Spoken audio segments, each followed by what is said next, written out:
আসসালামু আলাইকুম।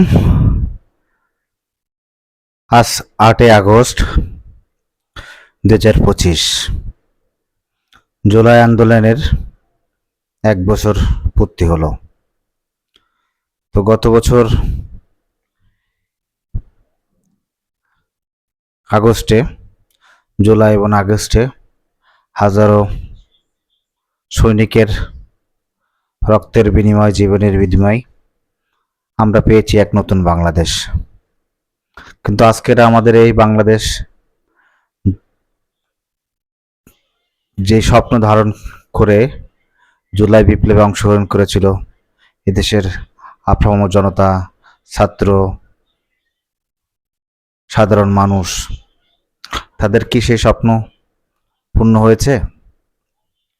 তারা কি পেয়েছে তাদের সেই কাঙ্ক্ষিত স্বাধীনতা?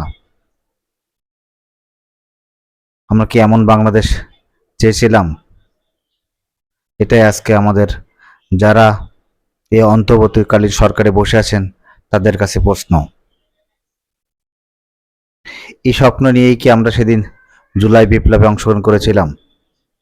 আজকে একটা মর্মান্তিক ঘটনা ঘটে গেল। গাজীপুরে একজন সাংবাদিক, যে কিনা একটা ভিডিও করেছিল সন্ত্রাসীদের, যার কারণে তাকে প্রাণ দিতে হলো। তো আজকে কি আমরা এটা দেখার জন্য, এই বাংলাদেশ দেখার জন্য এই হাজারো মানুষ প্রাণ দিয়েছিল জুলাই বিপ্লবে? আজকে যারা ওই অন্তর্বর্তীকালীন সরকারের যারা ক্ষমতায় আছেন, তারা কি করছেন? আজকে সাধারণ মানুষের সেটাই প্রশ্ন, আপামর জনতার সেটাই প্রশ্ন।